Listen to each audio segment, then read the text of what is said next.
This is a fan-generated show.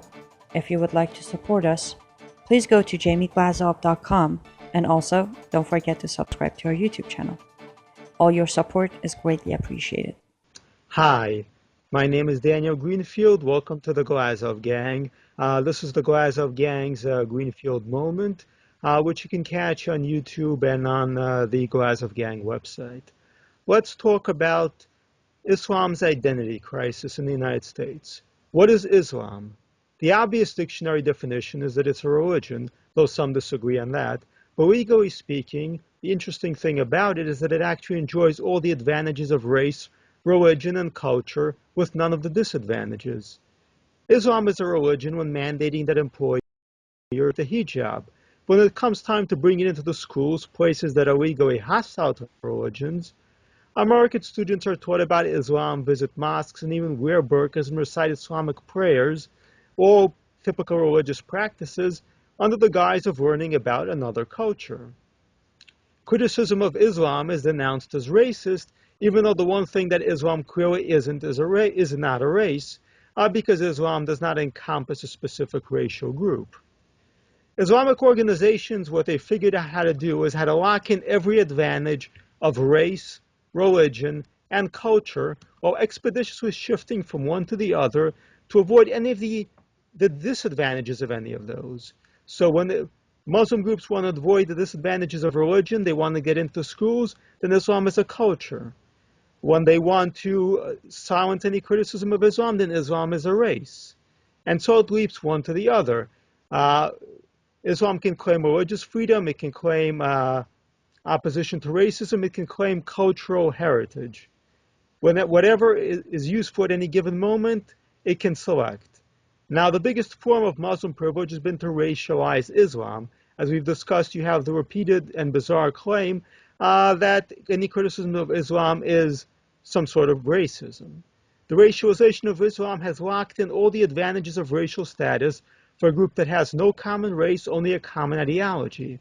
Islam is the only religion, therefore, that cannot be criticized. No other religion has a term in wide use that treats criticism of it as bigotry. Islamophobia is a unique term because it equates the dislike of a religion with racism. Its usage makes it impossible to criticize that religion without being accused of bigotry. And this is not a privilege that exists for any other religion. By equating religion with race, Islam is treated not as a particular set of beliefs expressed in behaviors both good and bad, but as an innate trait that, like race, cannot be criticized without attacking the existence of an entire people. The idea that Islamic violence stems from its beliefs is denounced as racist. Muslims are treated as a racial collective rather than a group that shares a particular set of views about the world. That has made it impossible for the left to deal with ex-Muslims like Ali or non-Muslims from Muslim families like Salman Rushdie. If Islam is more like skin color than ideology, then ex-Muslims like ex-blacks cannot and should not exist. They're effectively race traitors. Under such conditions, atheism is not a debate but a hate crime. Challenging Islam, therefore, does not question a creed. It attacks the existence of an entire people. This is the Islamic formulation. So atheists, unlike all other atheists, are treated as race traitors, both by Muslims. The left has accepted the Brotherhood's premise that the only authentic Middle Easterner is a Muslim, not a Christian or a Jew, and that the only authentic Muslim is a Salafist, for example, not President Sisi in Egypt. The racialization of Islam has turned blasphemy prosecutions into an act of tolerance, while making a cartoon of a religious figure racist, even when it is drawn by ex-Muslims like Bosch Fawston. The New York Times will run photos of the Holy Virgin Mary covered in dung and pornography, that's the title of the piece there, but refuses to run Muhammad cartoons because it deems one religious and the other racist. The equating of Islam with Arabs and Pakistanis has made it nearly impossible for the media to discuss violence against Christians in those parts of the world. The racialization of Islam has made Arab Christians like Bangladeshi atheists who are being macheted to death a contradiction in terms. The ethnic cleansing of the Yazidi could only be covered by giving them a clearly defined, separate identity. Middle Eastern Christians are increasingly moving to avoid being categorized as Arabs because it is the only way to break through this wall of ignorance. While racialization is the biggest Muslim privilege, Race provides no protection for many Islamic religious practices. Muslims then seek religious discrimination laws to protect those practices, even if it's often a matter of debate whether these lawsuits protect their religious practices or impose them on others, as with Muslim taxi drivers refusing to carry alcohol or Muslim cashiers refusing to check out pork at Target. Islam is a theocracy. When it leaves the territories conquered by Islam, it seeks to replicate that theocracy through violence and by adapting the legal codes of the host society to suit its purposes.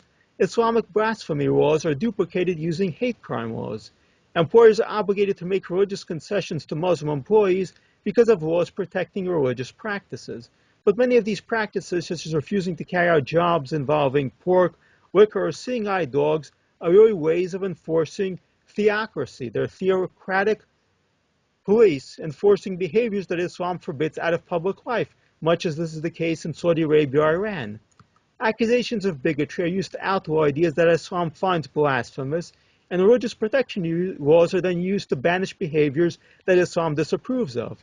By switching from race to religion and back again, Islamists construct a virtual theocracy by exploiting laws designed to protect different types of groups.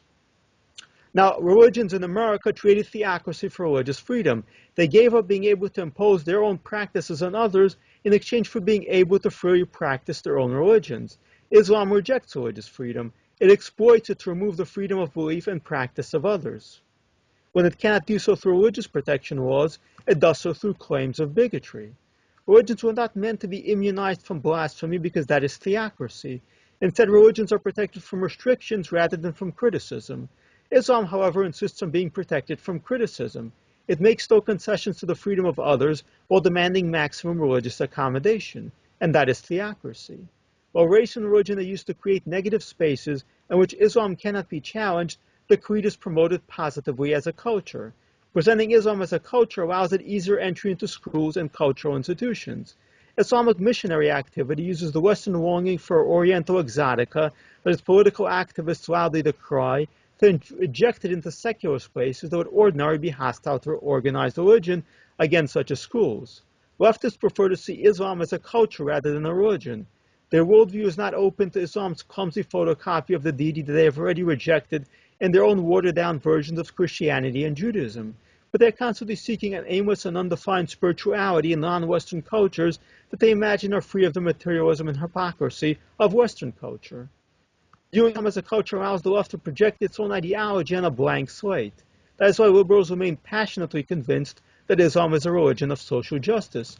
Their Islam is a mirror that reflects back their own views and ideas at them.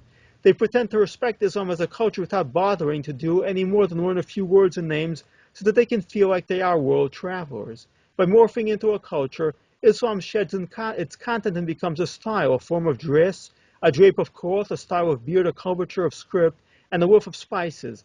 It avoids uncomfortable questions about what the Quran actually says, and instead sells the religion as a sort of meaningful spiritual lifestyle. This approach has always had a great deal of appeal for African Americans who were cut off from their own heritage through, ironically enough, Islamic slavery, but it also enjoys plenty of success with white upper-class hipster college students. The parents of those students often learn too late that Islam is not just another interchangeable monotheistic religion, that its mosques are not places where earnest grad students lecture elderly congregants about social justice, and that its laws are not reducible to the importance of being nice to others. Like a magician using misdirection, these transformations from religion to race, from race to culture, and from culture to religion distract Americans from asking what it is that Islam truly believes. By combining race, religion, and culture, Islam replicates the building blocks of theocracy within our legal and social spaces. Separately, each of these has its advantages and disadvantages. By combining them, Islam gains the advantages of all three, and by moving from one to the other, it escapes all of the disadvantages. The task of its critics is to de-racialize Islam, to reduce it to an ideology, and to ask what it truly believes. Islam is a privileged religion in the United States, and there's a word for that, a word that has no place in the United States: theocracy. Thank you for listening. This has been the Greenfield Moment on the Glazov Gang, courtesy of Jamie Glazov. To support the Glazov Gang, subscribe to it on YouTube or visit its website at the Glazov Gang. Have a good night.